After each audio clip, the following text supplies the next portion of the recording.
Hello বন্ধুরা, কেমন আছেন সবাই? আমার চ্যানেলের নতুন একটি ভিডিওতে সবাইকে স্বাগত জানাই। এখন বাজে বিকেল 4টে আর এখন আমি ফ্রাইড রাইস বানাচ্ছি। একটা হাঁড়িতে চাপিয়ে দিয়েছি রাইস আর এইখানে ভাজছি ক্যাপসিকাম। এইগুলো এই সময়তে বানানোর বিশেষ কিছু কারণ আছে। আর সবার আগে বলি, এই সময়টাতে কারেন্ট চলে গিয়েছিল আর ওই দেখো ফোনের ফ্ল্যাশ জ্বালিয়ে আমি রান্না করছিলাম। আর এখন আমরা রেডি হয়ে গেছি দুজনেই, আর আমরা যাচ্ছি দার্জিলিং। অবশ্য থাম্বনেল দেখে তো তোমরা বুঝেই গেছো। ওপর থেকে দুজনে মিলে রেডি হয়ে একেবারে নিচে নেমেছি, আবার নিচে এসেও যেন ফিনিশিং টাচ দিচ্ছে। আর এই যে আমাদের লাগেজ, এইগুলো নিয়ে আমরা এবার হাঁটা দেবো পাহাড়ে। এখন যদিও বা বর্ষাকাল, তবে আমরা দার্জিলিংয়ে গিয়েছিলাম গরমকালে।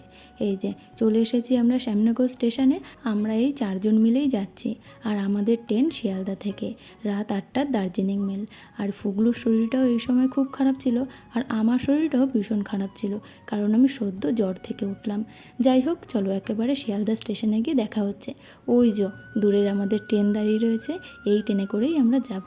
তবে আমরা সমস্ত লাগেজগুলোকে আগের দিয়েই ট্রেনে রেখে দিয়েছি, তারপর একটু বাইরে এসেছিলাম, কারণ এতটা গরম ছিল পুরো আমরা ঘেমে স্নান করে যাচ্ছিলাম। আর এরকম পাহাড়ে আমি জীবনে প্রথমবার যাচ্ছি। এই যে আমাদের ট্রেন ছেড়েও দিয়েছে, আর আমরা রাতে ডিনারের জন্য বসে গেছি। ওই যে আমি বলেছিলাম ফ্রাইড রাইস করছি, আর দিদি করেছিল চিলি চিকেন।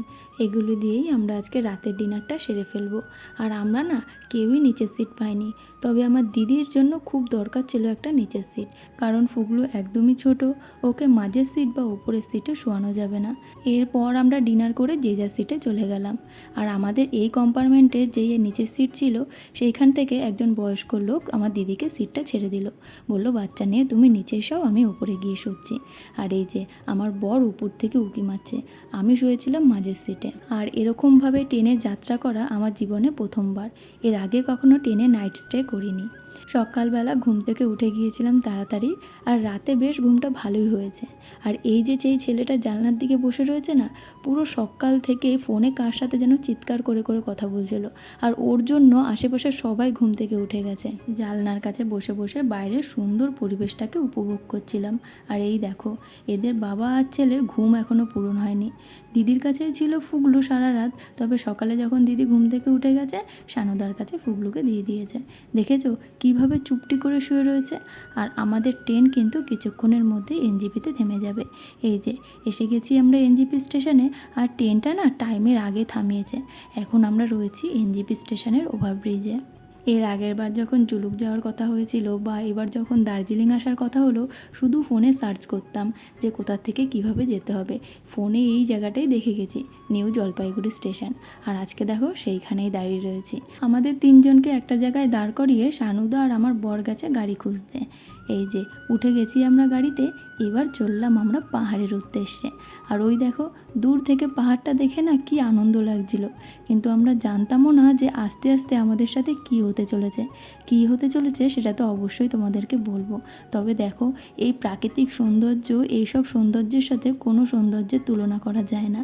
ওই দূরে পাহাড়টা দেখে মনে হচ্ছে যেন এক লাফে পাহাড়ের মধ্যে চলে যেতে পারবো, তবে যেতে গিয়ে যে আমাদের কপালে এত দুর্ভোগ থাকবে সেটা কে জানে। আমরা এখন নেমে গেছি একটা ধাবায়, এখানে সকালে টিফিনটা সেরে নেব, কারণ ট্রেন থেকে নামার আগে শুধু ওই চাই খেয়েছিলাম। আমরা নিয়েছিলাম রুটি, আর দিদি আর সানুদা নিয়েছিল মোমো।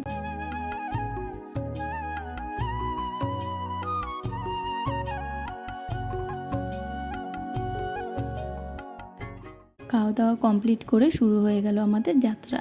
এখন আমরা একটা নদীর উপর দিয়ে যাচ্ছি, তবে নদীর জল তুলনামূলকভাবে কম। আর দেখো চারিদিকে কি সুন্দর চা গাছগুলি হয়ে রয়েছে। এই চা বাগানগুলো দেখলেই না মন যেন আনন্দে লাফিয়ে উঠছে। এখনও আমরা পাহাড়ের রাস্তায় উঠিনি, এখনও আমরা সমতল রাস্তাতেই রয়েছি। আর দেখো আশেপাশে গাছগুলি দেখে কি ভালো লাগছে। এই যে উঠে গেছি আমরা পাহাড়ের রাস্তায়, আর এইখান থেকেই শুরু হয়েছে আমাদের কপালে দুর্ভোগ। গাড়িতে ওঠার 1 ঘন্টা অবধি বেশ ভালো মতনই সুস্থভাবে এসেছি, কিন্তু তারপরেই শুরু হয়েছে মারাত্মক বমি। আর এই জায়গাটাতে আমরা মিরিকে রয়েছি, যেহেতু আমি দিদি আমরা দুজনেই বমি করি, তাই সানুদা বলেছিল মিরিক হয়ে যাব, তাহলে স্পট দেখতে দেখতে গেলে আমাদের শরীরে অতটা কষ্ট হবে না। কিন্তু দুঃখের বিষয়, স্পটে আসার আগের থেকেই আমাদের শরীর একদমই খারাপ হয়ে গিয়েছে। আর এই যে famous I love Mirik video দেখে হয়তো ভাবছো এই তো আমরা বেশ ভালো মতনই ঘুরেছি, তাহলে শরীর খারাপ হলো কখন? একদমই নয়, এখানে আমি আর আমার দিদি একদমই আসতে পারিনি, আমরা গাড়ির মধ্যেই শুয়েছিলাম। এবার আমাদের জন্য ওরা ঘুরতে পারবে না, তাই জন্য বললাম যে ঠিক আছে আমরা গাড়িতেই রয়েছি, তুমি আর সানুদা যাও, দুজনে মিলে ঘুরে আসো। আর ওরাই এই ভিডিওটা ক্যাপচার করেছিল। তারপরে আবার আমাদের যাত্রা শুরু। আমরা এনজিপি থেকে যে ড্রাইভারের গাড়ি করে এসেছিলাম সেই ড্রাইভার মিরিক লেকে এসে আমাদের গাড়ি চেঞ্জ করে দিয়েছিল। তখন যদি আমরা গাড়ির থেকে নেমে মিরিক লেকে আধ ঘন্টা সময় কাটাতাম তাহলে হয়তো আমাদের শরীরটা এতটা খারাপ হতো না। আর এখানে ড্রাইভাররা ভীষণ ভালো। আমরা ঘুরতে চাইছি না কিন্তু তারা আমাদেরকে জোর করে ঘোরাবে। আমরা বলছি যে আমরা আর কোনো স্পট দেখবো না, আমাদের শরীর ভালো লাগছে না, কিন্তু তাদের বক্তব্য আবার কবে না কবে আসবেন, এই একবার এসেছেন ভালো মতন ঘুরে যান। তারপর আমাদের যখন শরীর খারাপ করছিল ড্রাইভার বারবার গাড়ি থামিয়ে দিচ্ছিল, যে বলছিল আপনারা একটু বাইরে হাঁটুন, ফ্রেশ হন, তাহলে আপনাদের শরীরটা ভালো লাগবে। যাই হোক, নিজেদের দোষের জন্যই নিজেরা কষ্ট পেয়েছি। যখন আই লাভ মিরিকের জায়গাতে আসলো তখন আমি ভাবলাম যে বমি হয়েছে তো কী হয়েছে, গাড়ির থেকে নামি একটু ঘুরলে বুঝি শরীরটা ভালো লাগবে। আমি গাড়ির থেকে নিচে পা দিতেই মনে হচ্ছে যেন আমি মাটির নিচে ঢুকে যাচ্ছি, এত পরিমাণে মাথা ঘোরাচ্ছে। তার জন্য আবার গিয়ে গাড়িতে বসে পড়েছি। এই কারণে সানুদা আর আমার বর গিয়ে দুজনে মিলে ঘুরে এসেছে। আর দেখো কি দারুণ পরিবেশ। শরীর খারাপ তো কী হয়েছে, জানলা দিয়ে হাঁ করে বাইরের দিকে তাকিয়েছিলাম।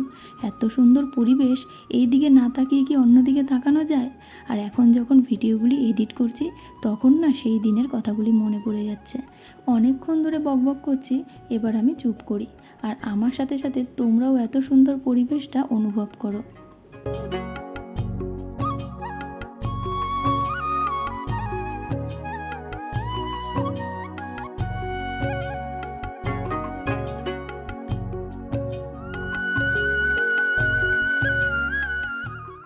এই সেই পাইন ফরেস্ট। খুব ইচ্ছে ছিল দার্জিলিংয়ে আসার আগে যে এই পাইন ফরেস্টে নেমে দৌড়াদৌড়ি করে কতগুলি ভিডিও করব।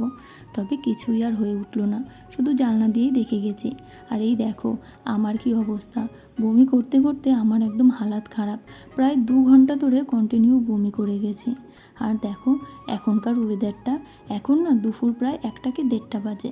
আর কী দারুণ লাগছে, মেঘে কোনো কিচ্ছু দেখা যাচ্ছে না। আর যেই সমস্ত জায়গাতে না এত মেঘ হয়ে রয়েছে সেইখানে প্রচণ্ড পরিমাণে ঠান্ডা, আবার মেঘটা কেটে গেলে ঠান্ডাটা একটু কমে যায়।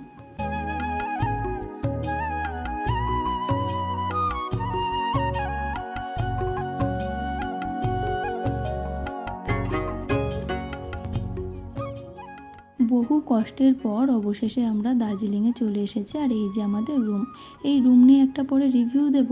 তবে আজকের ভিডিওটা এতটাই থাক, আমরা একটু ভালো মতন রেস্ট নিয়ে নিই। দেখা হবে পরের একটা ভিডিওতে। সবাইকে টাটা।